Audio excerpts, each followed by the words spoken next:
Welcome to Mintel's Little Conversation podcast. Welcome to Mintel's Little Conversation, where our experts bring you fresh ideas and new perspectives on how consumers eat, drink, shop, groom, and think. My name is Sam Dover. I'm a global beauty analyst here at Mintel, and today I'm joined by my amazing colleagues Diana and Jane to talk about the changing face of brand loyalty, including some of the shifts that we've seen during the pandemic and what we expect in future. So, to get us started, can I ask you both to very briefly introduce yourselves. So let's start with Diana. Hi, everyone. I am Diana Kelter. I'm a senior trends analyst at Mintel, specializing in North American trends coverage, so the US and Canada. I am currently based in Austin, Texas, and I have been working on trends coverage at Mintel for the past 3 years.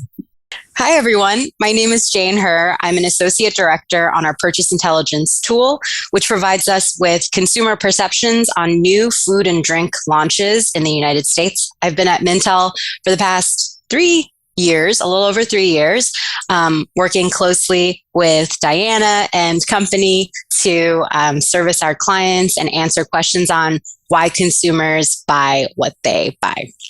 Amazing. Thank you both. So I'm going to go big. I'm just going to go straight in with the question. So do we think brand loyalty has changed during the pandemic? And if so, how do we think it has changed? I think this is such a good question, just broadly, because we know that, consumers are facing very unique financial challenges due to the pandemic. And so they're having to reprioritize value. We know this. We actually have, Diana's team has come up with these great global consumer trends, one of which is priority shift. And that essentially is talking about how value, when it comes to value, our pandemic shocked consumers are seeking a return to what's essential. They're having to prioritize what they absolutely need, not necessarily what they want.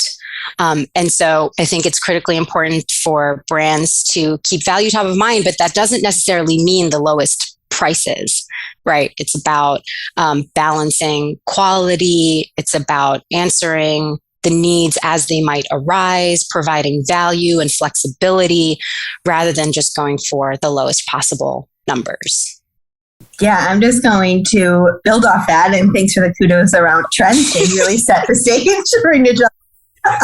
So I'm going to build on that, and I'm actually going to reference, I'm going to give a shout out to some other episodes we have of Little Conversation. There was one a couple weeks ago about virtue signaling from brands and what are consumers really looking for when it comes to, we know brands we have another trend at Mintel called moral brands, and that's really taken off the past, even before COVID. We were really seeing this humanization of brands where people want brands to be like their friends. They want them to stand for something. They want them to showcase values. And the conversation was like, how do we know brands are truly living this ethos, and what is virtue signaling? And it led to some really good conversation from some of our analysts about kind of what consumers look for. And we know at the end of the day, consumers do want their brands. They want to feel good about what they buy, but they're not going to put that above, does this product work? Does this product taste good? Is this product delivering, if it's beauty, is it giving me the results I want? So we know when it comes to this idea of loyalty, I'm glad Jane brought up our global trends, and they're really framed around these trend drivers we created. And I think when we think about brand loyalty in a COVID-19 world, we're really seeing it's becoming about value of some of those constants, the convenience, the price, the quality, which are always going to be important. But then we're seeing this other aspect come into the forefront, which is that experiential component that's a little more subjective. And I think that's really taken off more during COVID-19 because we see consumers have been limited in what experiences. They've always had to go more inward. They weren't traveling. They weren't doing dining out as much. They were kind of stuck in their homes. So consumers really turned to brands to provide those resources they were looking for, but they're also like, I want to get an experience from this product. I want it to make me feel something. I want to get this sensory experience. I just want to have it deliver something unexpected. And that could be through customer service. That could be through like I mentioned, the sensory component of that. But I think we've really seen the biggest shift, I would say, is this merger of value and then experience coming together, and brands trying to find that in between to drive loyalty. Yeah, I actually have a stat on that. So in our COVID-19 impact on food and drink report, we see that approximately 35%, I believe, like a third of consumers have said that they've at least tried a different brand during COVID. And when we asked those folks why they made those changes, the same percent of folks who said that they did so for a lower price said they did so just for a change in their routine, which I think is exactly in line with Diana saying of they're looking for better value, quote unquote, but that might include this massive myriad sort of reasons behind or reasonings behind what constitutes value for our consumers. Yeah, and I think that leads very nicely onto my next question, because the next thing I was going to say was around what has happened during the pandemic and the growth online that we've seen. And because we've seen very similar stat in our beauty and personal care reports where consumers are trying lots of new brands. And what we've put that down to is this growth in online, which gives consumers kind of more choice than ever before. And so with that in mind, do you think it's going to be more challenging for brands to stand out in future? And, you know, how do brands obtain loyalty when they're in that kind of crowded space now and competing online? Yeah, this takes me back. The three of us kind of gathered. Was it 2019 we gathered to talk about decision making? So we're a trio here that's talked about this before. So I love that we got back together. But if I refresh what we talked about back in 2019, which I think is such a perfect time frame because we've obviously gone through such a major shift in 2020 for us now to come back and talk about loyalty and how consumers make choices now. I remember back then we talked about like the influence of direct to consumer brands, which obviously were and still are very primarily online only, and how they were kind of helping consumers with decision making, cutting through choices. And I think what's interesting as we kind of reflect now on some of these online only brands and legacy brands, it all goes back to who has the trust of the consumer. I think that's what it really comes down to. And I think we've seen the past year, some of these legacy players, my head always goes to a trusted brand like Clorox, which was like, obviously, you know, flying off of shelves in March 2020 because people trusted it. They knew that was a product that was going to work. And so we saw some of these brands that had years of trust built into their brand ethos be the ones that consumers gravitated to. And then we see it flux back to consumers wanting to try new products or go back to maybe some of those clean, natural products that they've used in the past. So we've seen it kind of ebb and flow, but it really goes back to the idea of trust isn't a static concept. It goes back to, I trust that this brand has delivered because they've give me their word on customer service. And now I trust them because they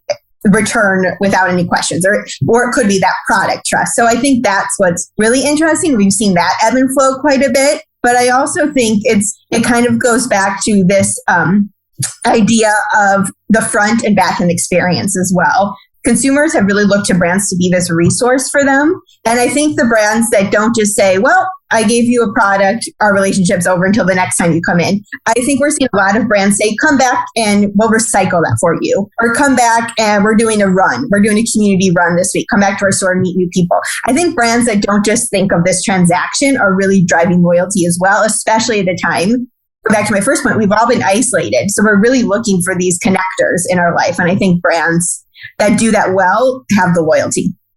And I would just add here, I love the idea of capitalize is such a is such a utilitarian term for it, but how do brands capitalize on the ebb and flow of trust? How do we capitalize on trust to be a breakthrough brand that offers innovation that maybe consumers didn't think was possible or wasn't being offered by the brands that they sort of like know and love already? Working in purchase intelligence, I can tell you, like, you know, back to Diana's earlier point, value and taste are top of mind, or price and taste are top of mind when consumers are sharing what motivates their purchase decisions. However, oftentimes those established brands, they just have that cachet of trust that the taste is going to be there because folks have experienced the products previously and they know that it's not going to be as risky of an investment, right? So then like that value and that price piece are there also. But the disruptor brands being able to offer consumers something new and different that scratches an itch they maybe didn't know that they had is such a valuable thing as well. And to create trust, answering questions that go beyond that, like taste, right? Like saying that we're a more sustainable alternative, we're a more, responsible alternative, we're a better ethical brand.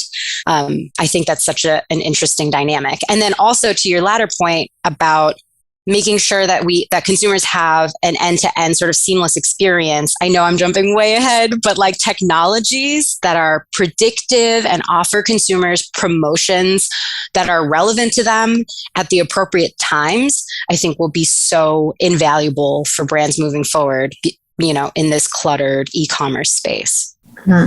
I'm actually going to jump on that bandwagon, Jane, about technology, because I was just writing yesterday, writing a trend observation about this new collaboration between Bear Paint and Spotify.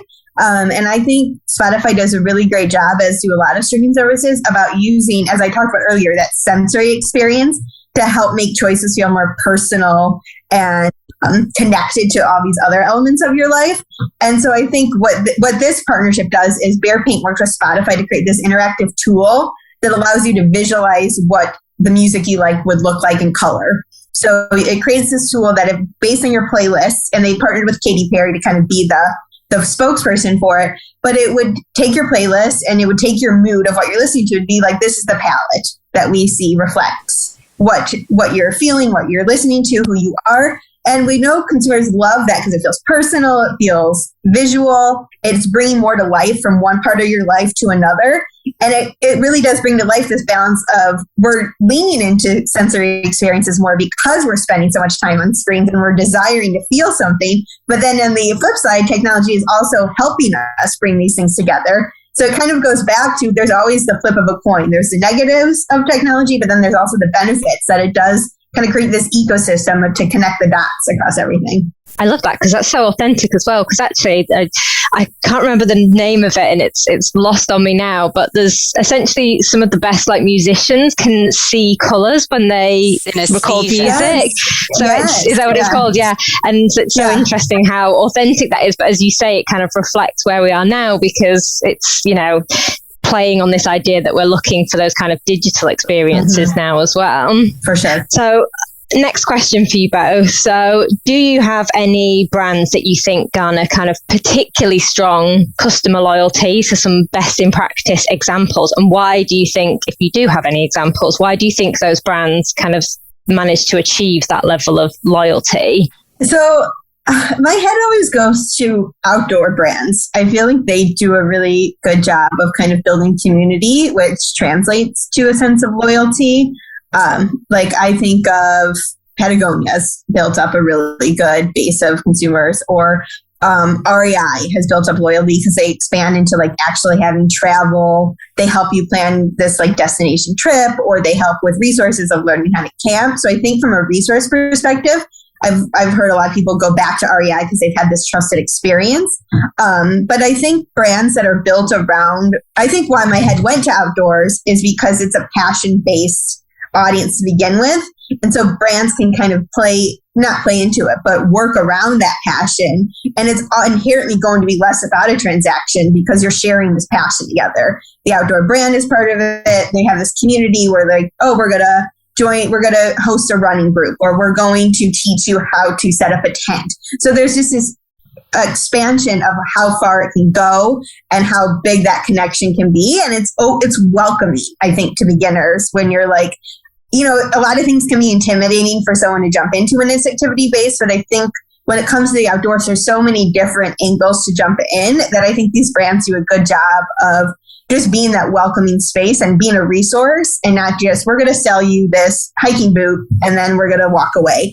So I think that my head went to that space just because it kind of leans into that community loyalty component really well. And it aligns authentically that brand community initiative with sort of the brand proposition of an REI, right? Like it's a more responsible, holistic solution.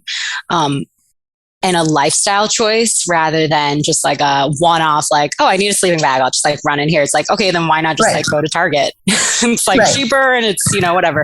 And it's because they have professionals who seem to genuinely care about cultivating that passion, as you said previously. One brand, quote unquote, community that I think is sort of funny and I don't know, it's maybe value driven, but like Trader Joe's, just the level of fan love that Trader Joe's elicits from shoppers.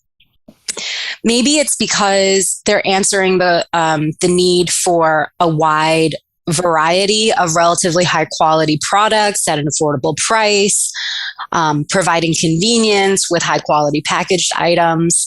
But yeah, I have a Trader Joe's down the street and I've like never jumped on that bandwagon. I do think, I'm glad you brought up grocery stores though, because I'm a food lover. I'm a person who, as I know you are, Jane.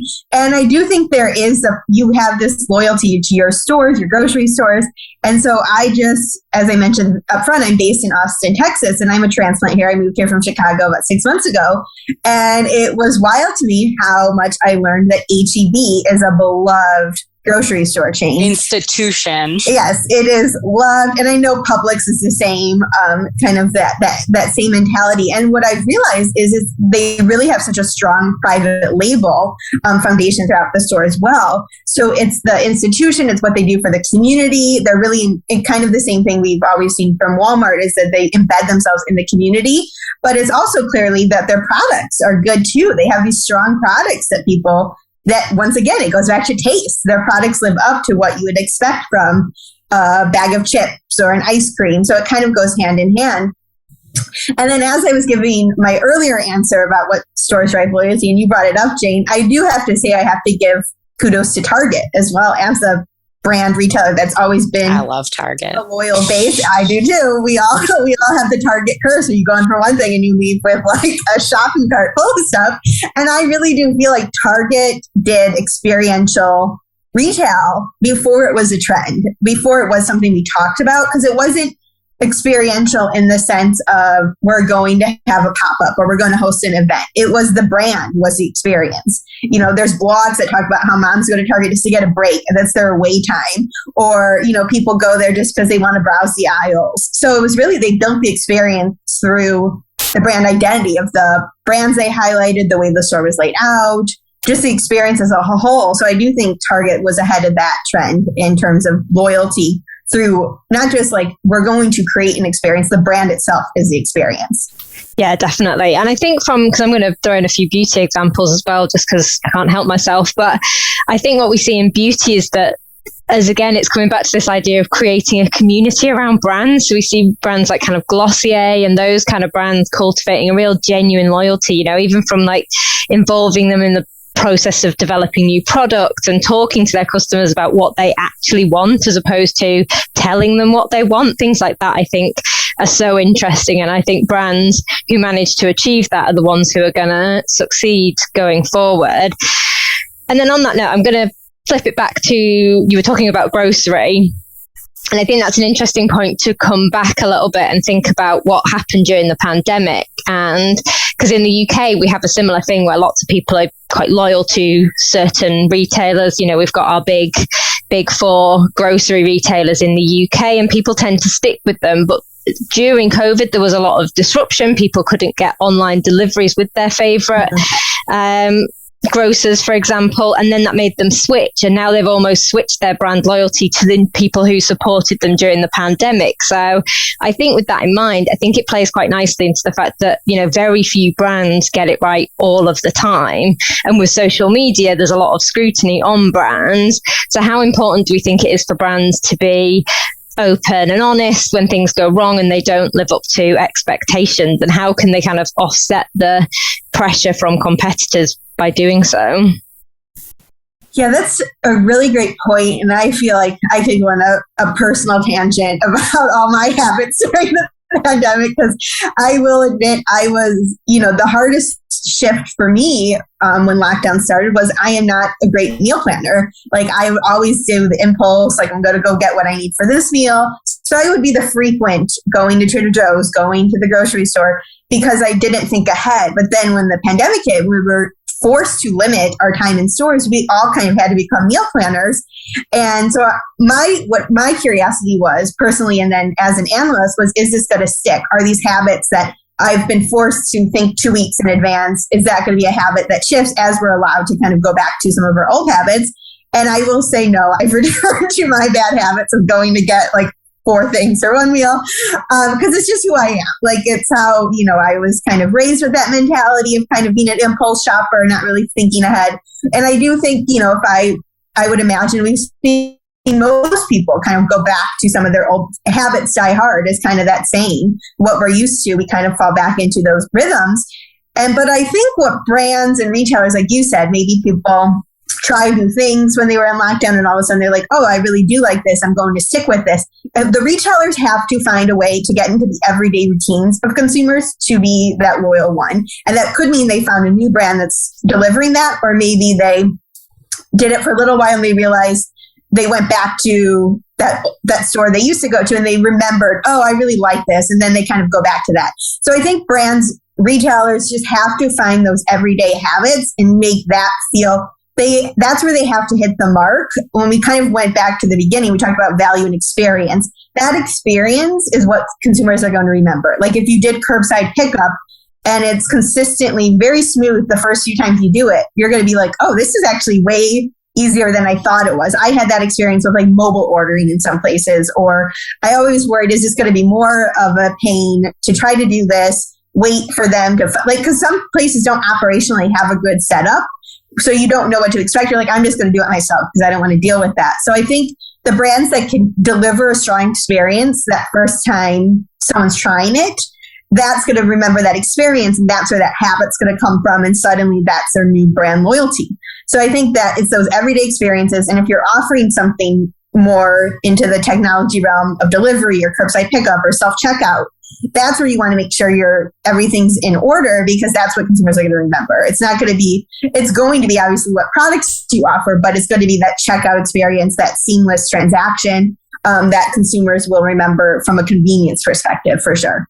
I just want to build off of what Diana's talking about in terms of like habits and how difficult it is to break consumers out of a habit, because I'm just going to cite a personal sort of predicament or dilemma that I'm experiencing. A certain clothing brand that I previously had a very positive experience with last summer, 2 summers ago, because summer's almost over now.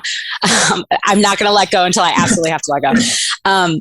But 2 summers ago, essentially, there were several very troubling stories that came out about their sort of ethical practices and just, the personal beliefs of the founder of the company, et cetera.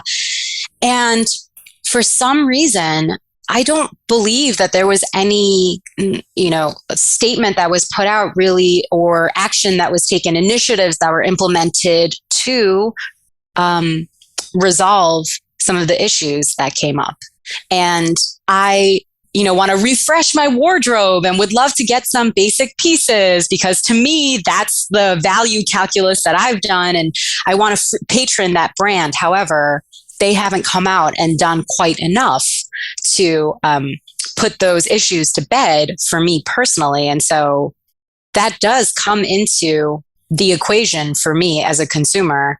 And I do feel that a lot of the initial push of the brand and popularization included a lot of like virtue signaling, greenwashing, and this sort of perception of allyship to marginalized communities, when in truth, they weren't actually doing what they said they were doing. And to me, that's such a huge problem. Greenwashing, virtue signaling, all these like new buzzwords that are coming up about to critique brands that say one thing but don't actually follow through.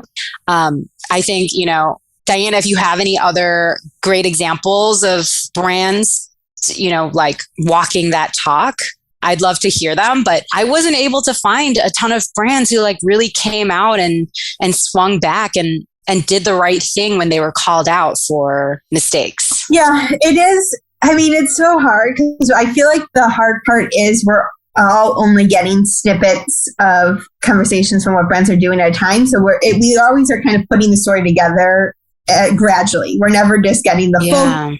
We might be happy they did this, and then something else comes out, and then we have to change our opinion. And I think it's exhausting as a consumer to follow this. You just want to find a brand you like. Yes. And you don't want to have to continually, as a consumer, when we go back to the conversation we had in 2019 about decision paralysis, it can become overwhelming. And it really ties into, we talk a lot about burnout for consumers when it's these decisions that can just be overwhelming when you feel like you have to be an ethical shopper, take this chance. And I think this was discussed in the Virtue Signaling podcast as well, but it talked about some data that shows consumers say they want to support brands that share their values, or consumers that are prepared to boycott brands that don't. And it overwhelmingly displayed, and this was a US report, I'm sure there's similar stats for the UK, but it really showed more consumers want to support brands that are doing the good thing versus no one wants to boycott a brand because that takes effort, and that then you have to, it's not convenient to find a replacement. We want to just support the good brands. So I think sometimes as consumers, we take the approach of, okay, maybe they're not hitting everything, but they're hitting what's personal to me in the right way. So I think then consumers, and everyone has different issues that they're going to care more about. So everyone's going to rank those things differently. So I think a brand that I always kind of reference is kind of coming off with this stance of what they care for would be like Allbirds. They've always said we're a sustainable brand. That's our number one. And we're going to focus on other things like, they obviously want to focus on employee care or societal issues more broadly, but sustainability was what they came out with. And I feel like they've continually put out transparency about, this is what we're doing here. This is what we're doing on this. Could we be doing better? Yes, we're going to work on that. But I think it's always about finding what your core is and then building from there, that the brands that do really well, because they know what their ethos is, they know what they stand for. So I always come back to those examples of brands that just kind of know what their core is. Yeah, and I like that. It's just about sometimes just simplifying the message as well, isn't it? And as you say, being very straightforward. Right. I'm going to move the conversation on a little bit now and talk about the role of reward and loyalty schemes, which obviously reward and loyalty schemes have been around for a long time. We've got an interesting stat in one of our upcoming UK beauty and personal care reports, which says that 44% of beauty and personal care consumers would choose one retailer over another if it had a good reward or loyalty scheme. So they're obviously still important, but I feel like there's maybe not enough emphasis put on them and there's not enough exciting things happening. So I'm interested to see if you guys agree and if you think there's anyone who's doing anything interesting in that space. That's such a good question. Yeah. I feel like traditional loyalty rewards, and I'd be curious to hear from both of you when it comes to like Gen Z and their approach. But I feel like the way we think of loyalty rewards in terms of you shop here, you get stars for every purchase. I mean, that really, I don't know if that's hitting the mark with younger consumers as much, just because, as Jane was talking about earlier with food or just drink, like, you want to try something new. There's this desire for consumers to try something new.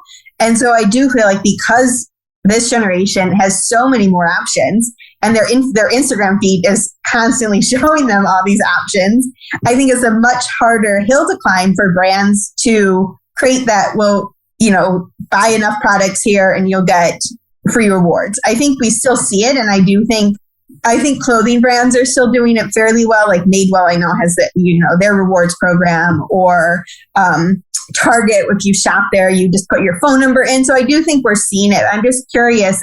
I do feel like this younger generation is one more thing to keep track of once again. So it kind of goes back to, are they keeping track of it? Do they even care if they're told they have this, if that's not what they want at that moment?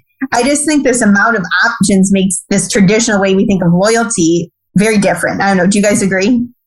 Yeah, we actually published a report on loyalty programs last September. So exactly a year ago. And I think it speaks to a lot of that issue of it's contributing one more variable to have to consider when consumers Yes. are already faced with too many data points coming up with their decisions.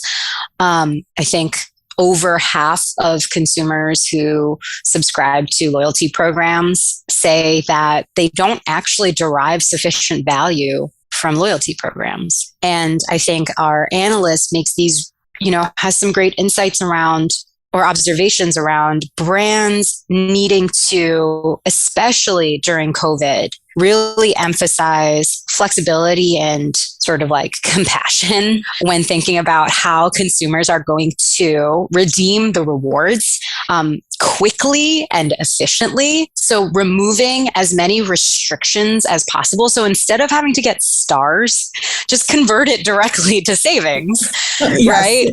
And Right. creating that sense of immediacy and urgency and, come in and spend the money that you have with us already because you've built up this cachet as a loyal patron. Our analyst in the loyalty program also mentions like hotels and airlines as having done a particularly good job. I mean, out of necessity, of course, because no one was traveling, but they are allowing folks to use points that were earned at their brand on things like groceries and like true essentials. And I think that's sort of like just open-minded, really innovative approach to what does it mean to be loyal to a brand and what is the reward for being loyal to this brand mean is going to be vitally important moving forward. Yeah, I completely agree. And I think because thinking from both of your points actually made me think of what we've got. We've got in the UK a scheme called Nectar, which has lots of different companies signed up to it. So you get rewards for train tickets, you get rewards for grocery, but they're all in one place. So it's quite convenient to have that. So I think there's probably more space for more of those overarching loyalty schemes that collaborate and bring together brands, because it facilitates that experimentation, as you say, that consumers are craving.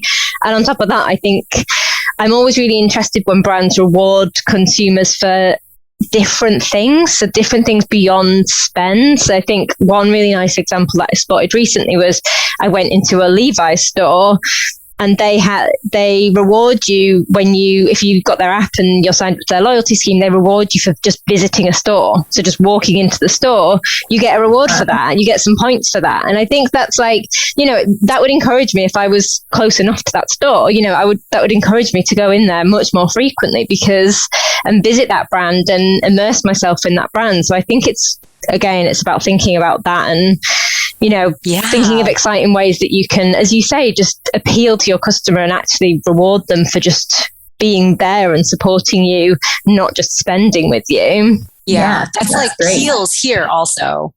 Actually, if you return plastic containers of their products, if you return the empty containers, they give you points, which then you can redeem for products at their store.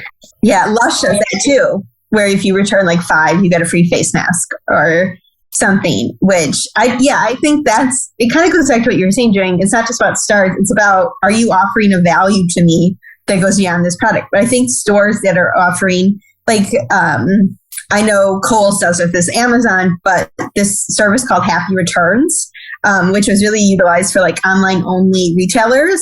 There's brick and mortar partnerships like Papersource and Cost Plus World Market were the main brick and mortar retailers that had this partnership. But basically you could walk into a Papersource, which is a stationery store, take your online purchase, if it was like a shirt or shoes, and then you barely even need the receipt. They just look up the barcode, find it in the system, and then you're done. And then you can go buy a card for someone that you need. So I love that. And I think PayPal actually just acquired Happy Return. So I imagine there's going to be even more expansion of it. But that's what I think brands need to focus on. Where are you offering a value to this inconvenient part of life? Like, we know returns are stressful. We know recycling is very complex and stressful. So if you have a space, if you have resources, can you take that burden off of the consumer? And that's what's really going to drive loyalty. You're taking a major burden off of their plate. And especially if it's something that's on their way home, it's on their neighborhood block, anywhere that they're going to pass by, you're automatically going to get those feet in the door because you're offering them a service. So I think that's how we're seeing loyalty really take shape.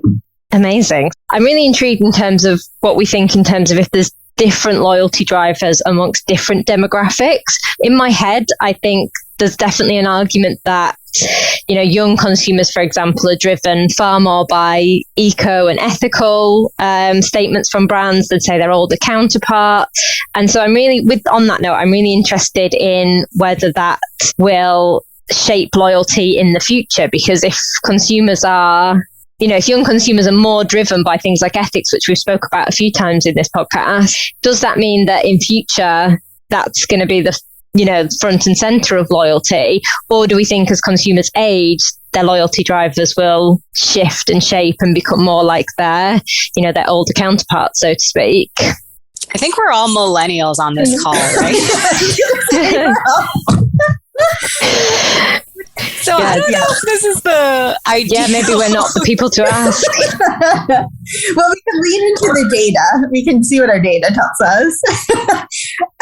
So one thing I think is interesting, I think with Gen Z, I think they have been exposed to so much more at a younger age because they have the internet on their phones everywhere, so they can research, they can track, they can see things, which I also think goes back to, for this generation, what we were saying, we feel as millennials and that becomes exhausting as well to keep up with that. And so I think we are going to see they're going to challenge brands. It's just going to become an expectation from them that brands do more, that they put like we were saying earlier, it's not just lip service, that they're going to be challenged. And I think we're going to see brands challenge other brands. So it's not just going to be consumers saying we need this. Brands that stand by something are also going to challenge the legacy brands.